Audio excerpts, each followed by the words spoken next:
नमस्कार, तुम्हा सर्वांचं आपल्या स्टडी पॉईंट या यूट्यूब चॅनलमध्ये स्वागत आहे. तर एम्प्लॉई पेन्शन स्कीम 1,000पासून थेट 7,500 म्हणजे 7,500 होणार पेन्शन. EPSवर सरकारचा युटर्न, महत्त्वाची अपडेट समोर आलेला आहे. सरकारनं यावरती स्पष्टीकरण देखील सांगितलेलं आहे. याबद्दल संपूर्ण सविस्तर माहिती या व्हिडिओच्या माध्यमातून जाणून घेणार आहोत.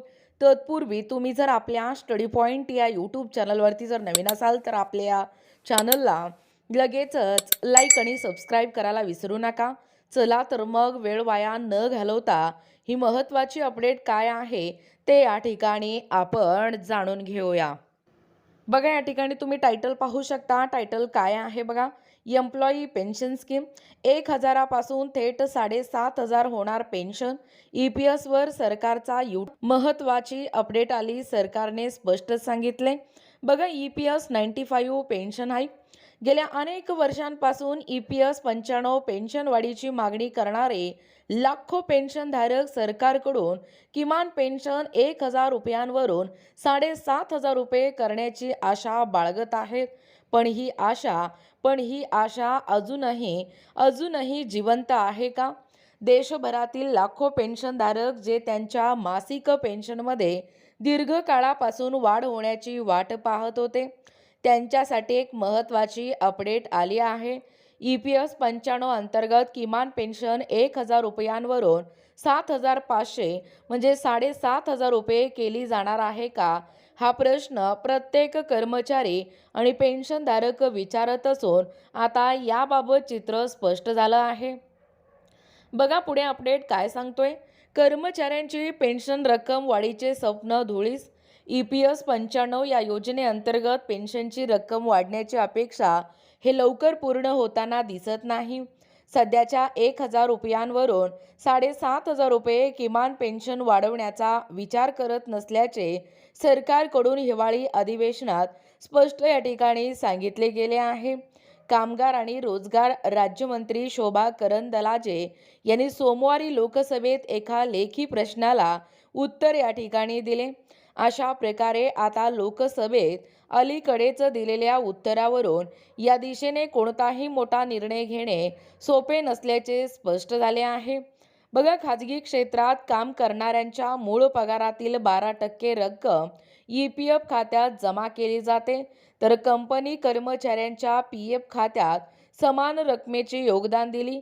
या रकमेपैकी 8.33% रक्कम हे पेन्शन फंडात जाते आणि EPS 95 सदस्य बऱ्याच काळापासून पेन्शनच्या रकमेत वाढ करण्याची मागणी करत आहेत.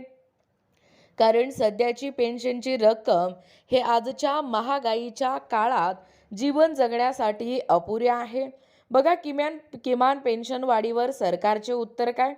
मंत्री शोभा करंदलाजे यांनी सांगितले की 31 मार्च 2019 रोजीच्या या EPS फंडाच्या मूल्यांकनानुसार त्यात ॲक्च्युरियल तूट दिसत आहे. एका लेखी प्रश्नाच्या उत्तरात सरकारकडून विधान केले गेले असून सरकारला विचारण्यात आले की EPS 95 अंतर्गत किमान पेन्शन 1,000 रुपयांवरून 7,500 रुपये प्रति महिना हे वाढवण्याचा विचार करत आहे का? या प्रश्नाचे उत्तर देताना करंदलाजे यांनी स्पष्ट केले की EPS 95 ही परिभाषित योगदान, ही परिभाषित लाभ सामाजिक सुरक्षा योजना आहे. करंदलाजे यांनी सांगितले की सरकार EPS 1995 अंतर्गत पेन्शनधारकांना किमान मासिक 1,000 रुपये पेन्शन मिळत आहे, जे अर्थसंकल्पीय समर्थनाव्यतिरिक्त आहे आणि जे EPFOला दरवर्षी वेतनाच्या 1.16% स्वरूपात EPS साठी दिले जाते.